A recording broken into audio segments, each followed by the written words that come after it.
What's up guys, it's Gootecks. Today we're going to continue on with part 3 of our Street Fighter V 101 series, which is a tutorial series aimed at beginners. Last time we talked about defense, the time before we talked about offense. Today we're going to cover throws. Throws are important because they're always a threat when the opponent is near you because they're really easy to execute, and also they do a lot of damage and a lot of stun. So the way that you do a throw is by pressing light punch and light kick together, like so. So the reason why throws are important is because throws cannot be blocked in Street Fighter V, well, in any Street Fighter really.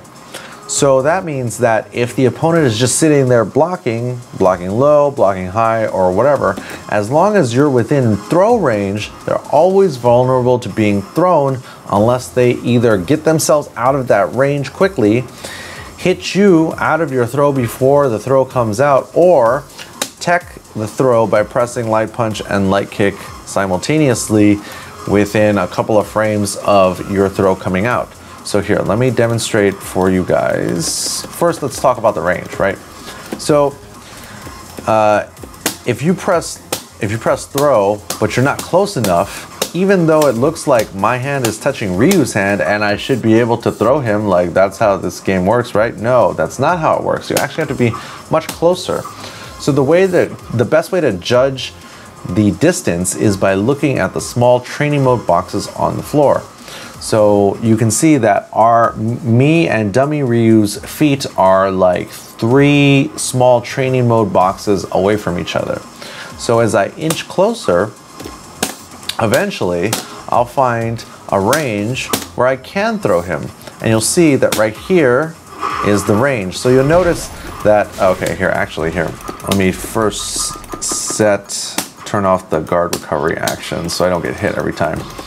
So basically, like, if my foot is kind of touching his foot, then that's kind of like the maximum amount of range at which my throw will connect.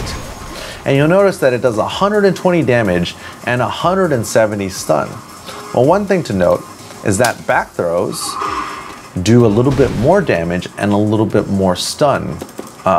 20 more damage and 30 more stun, which is it's a pretty good deal.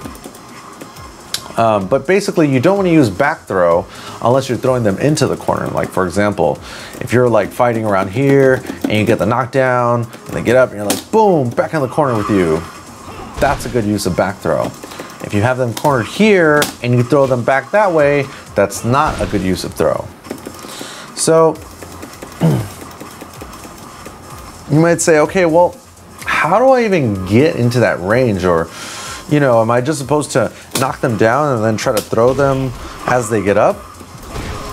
Well, I mean, you could, but against an experienced player, that's probably not going to work. So what you want to do instead is set up what's called a tick throw. And a tick throw is usually a light attack followed quickly by a throw that makes it seem like the throw was like impossible to do anything about. Let me show you guys. So first I'm gonna set the dummy to crouch, and then I'm gonna set him to guard all. So now, let's say that I have him in the corner. Now, if I do crouching light punch, then go for the throw, it kind of looks like, oh, I got them to block low, right? Because, you know, if they're a smart opponent, they're probably going to be blocking low on wake up. But since you can't block throws, but you're stuck there in what seems to be block stun, you get thrown. And this is a tactic from Street Fighter II World Warrior. And actually, it's so much easier to deal with now as opposed to before. I mean, back in the early 90s, people would definitely get beat up for throwing in the arcade because people thought that tick throws in particular were impossible to get out of. I mean, now, you know, 15 years later, we know that that's not true. So I'm going to show you guys. Now that I've shown you guys kind of like what the maximum range is and how to set up a tick throw with Ryu, now let me show you guys how to get out of it, right? So the first thing that we're gonna do is set the dummy to playback recording, and then I'm gonna start a new recording. And then I'm gonna do the same thing that I was doing to the dummy. And now I'm gonna set recording slot 5 to on, recording slot 1 to on. And now the dummy, I'm going to just sit there and block, and the dummy will just throw me until I do something about it. Oh, actually, here, let me turn stun off. Oh, wait, okay, it doesn't even matter. So basically, if you time it properly, and actually here, let me set the health bars to recover. Okay.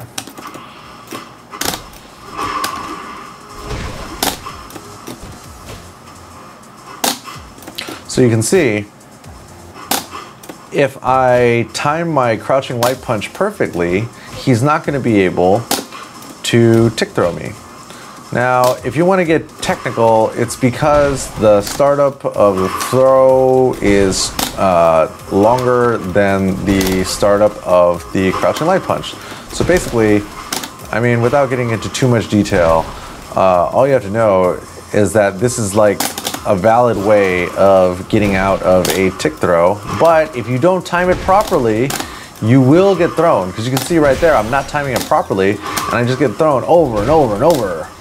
But if I mash low jab, see?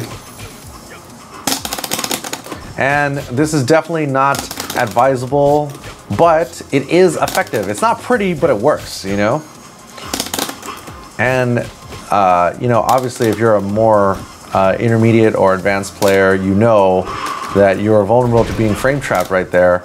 But for the sake of this beginner tutorial, I mean, this is really, you know, it's not a bad option for like beginner players, in my opinion. Like, other beginner players aren't going to frame trap you into oblivion. So if you think they're going to go for the throw, like it's not a bad idea. I mean, you know, this is just a guide for beginners. Like, you know, don't get your panties in a bunch, right? But it works. The other thing that you could do that's safer is to tech the throw. And you tech a throw by pressing light punch and light kick right as their throw comes out. I think you have 7 frames to tech, which is a little bit over 1/6 of a second. So you have to be kind of quick, and of course if you're playing online, you know, or on a laggy TV or something, this is going to be harder. This is easier said than done, but as you can see, I'm doing it pretty easily here, but that's because, you know, I have a fair amount of experience teching throws. But the issue is that if the opponent goes for the throw, or if you go for the throw and the opponent is out of range, then their throw will whiff. So here, let me demonstrate that for you. So for example,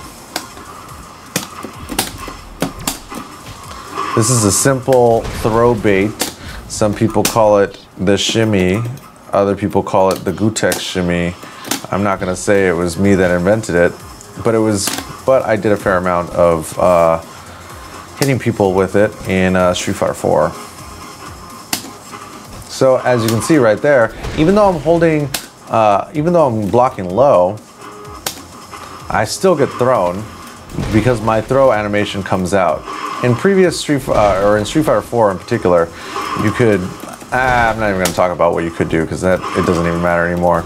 But basically all you have to know is that if the opponent anticipates that you'll go for a tech throw and then takes a step back, then you'll be vulnerable to not just getting thrown, but also hit by a big combo. So basically, guys, that's sort of an intro to throws and why they're important. So I hope you found this useful. I've been using this new app called Blend. It's on iOS and on Android. You can add me. My screen name is Gootecks. I got a little Street Fighter V training group in there, so if you want some help or you have questions and you think I might have answers, then go ahead and add me on Blend. My username is Gootecks. and I'll add you up in there. If you are new to the Cross Counter TV channel, we have new episodes of The Excellent Adventures of Gootecks and Mike Ross every Sunday. We got all kinds of great tutorial and other sorts of content coming down the pipe for you, all for Street Fighter V. So add me on Blend, hit me up on Twitter and Instagram. Thanks for watching. See you later.